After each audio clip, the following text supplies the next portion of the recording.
Fala gurizada, beleza? E se eu te contar que um computador existe há mais de 4.500 anos? Isso mesmo, nessa nossa primeira aula do curso grátis de informática básica, eu vou te contar um pouco mais sobre a história e a evolução dos computadores. Meu nome é Luiz, ministrante do curso, e seja muito bem-vindo ao canal LH Informática. Se já gostou da proposta desse vídeo e quer acompanhar o curso, não se esqueça de se inscrever no canal, deixar o seu like e qualquer dúvida nos campos dos comentários, pode deixar sua dúvida que eu estarei disposto a te ajudar. Então, bora pro vídeo.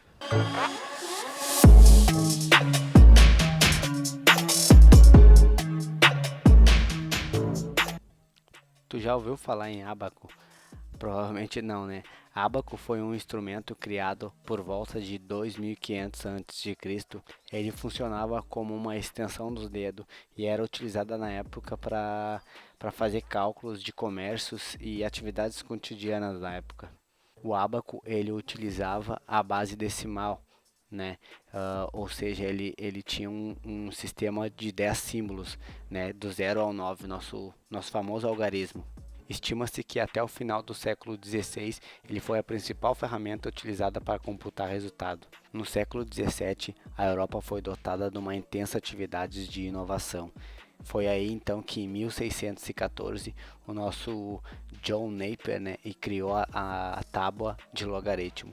E em seguida, em 1620, foi criada a régua de cálculo pelo William Ogred, alguma coisa assim. O cientista Gottfried Leibniz foi um dos grandes propulsores do sistema binário, né? O sistema de 0 e 1.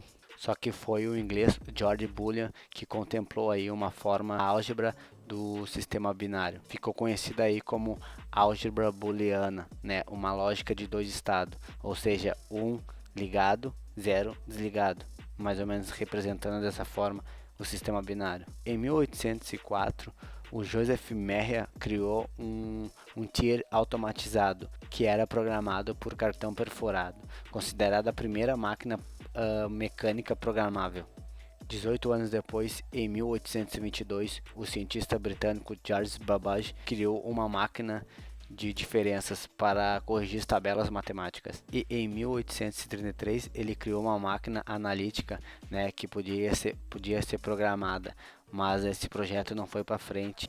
Em 1880, Hallerman Hollerith, um funcionário da Agência de Estatística dos Estados Unidos, elaborou aí uma técnica de cartão perfurado para um processamento e um tratamento de dados mais rápidos, né, do censo ali. E Hallerman Hollerith ele fundou a Tabulating Machine Company, que anos depois vem a se tornar a IBM, né, uma das maiores empresas de informática do mundo. Agora vamos dar um salto de 50 anos aí na história, né? Em meados ali de 1930, com a aproximação da Segunda Guerra Mundial, o exército ele precisava de cálculos balísticos preciso, né? E precisava também decifrar códigos criptografados. Foi aí então que os estados, né, os governos, eles financiaram aí pesquisas e foi aí que inventaram então o Mark I, construído aí com relés, né? E depois seu sucessor que veio a ser o Mark II, né? Depois, e aí surgiu o ENIAC, né? O ENIAC era um computador totalmente eletrônico aí que substitui os relés por válvulas, né? Que era tipo umas lâmpadas incandescentes. Ele tinha então aproximadamente 18.000 válvulas aí e ocupava uma área cerca de 160 metros quadrados aí, quatro apartamentos mais ou menos do Minha Casa Minha Vida, né? E pesava em torno de 30 toneladas. O cientista John von Neumann criou um novo conceito de arquitetura que simplificou o uso dos computadores da época. Deixou mais rápido a utilização dos computadores, né? Onde os dados e os programas eram armazenados na memória do computador. Em 1961, uma empresa americana criou o CI, né, ou o Circuito Integrado, que ficou conhecido na época como chip. Para quem não sabe, um CI é um conjunto de transistores, capacitores e resistores, tudo integrado numa mini placa semicondutora, né? Ele é tido como rápido, pequeno, durável e consome menos energia. E na época aí vem a substituir as válvulas, né? Essa inovação ela revolucionou o mundo dos computadores. Não só os computadores, mas também os eletrônicos, né? TV, é por causa dela hoje que a gente tem os nossos equipamentos, nossos aparelhos são cada vez menores, né? Em 1971, chegou a vez da nossa querida Intel fazer a história, né? Inventando aí o primeiro microprocessador, o Intel 4004, né? Baseado em 4 bits, que junta em um único chip todas as funções de um processador. E 4 anos depois, em 75, foi criado aí o kit de computador Altair, né? Baseado aí no processador Intel 8080, né? Baseado em sistema 8 bits, né? E os dois estudantes, Bill Gates e Paul Allen, criaram um sistema operacional para esse kit de computador e assim fundaram a grande Microsoft, né? E no ano seguinte, aí a dupla de Steve, né, o Steve Jobs e o Steve Wozniak lançaram então o Apple I, né, o primeiro e bem-sucedido computador pessoal, campeões de vendas na época.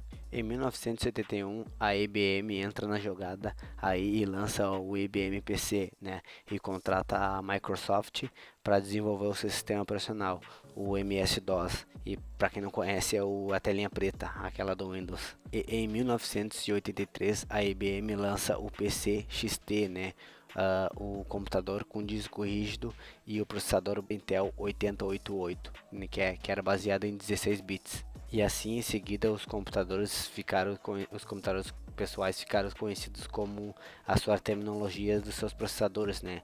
O 286, 386, 486, né? Que eram baseados em 16 bits também, alguns 32 bits, aí Pentium, Celeron, até chegar agora, né, a linha o Core, né, Core 2 Duo, até hoje a linha aí que nós temos, né, o Core i5, i7 e i3, por exemplo, que são baseados aí em 64 bits já, né.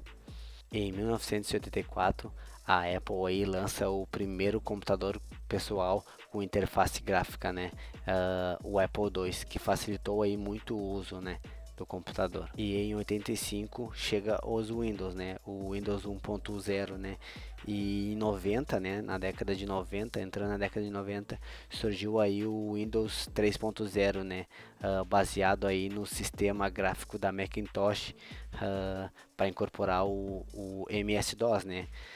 Foi aí que começou a briga do Bill Gates com o Steve Jobs, né. E em 95, então, surgiu o Windows 95, 98 o Windows 98, e em 2000, né, o Windows Millennium, e em 2001 aí o nosso queridíssimo, né, e imortal Windows XP, na minha opinião é um dos melhores deles, né.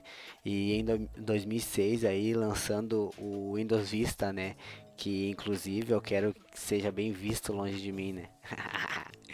Que piadinha, Pro.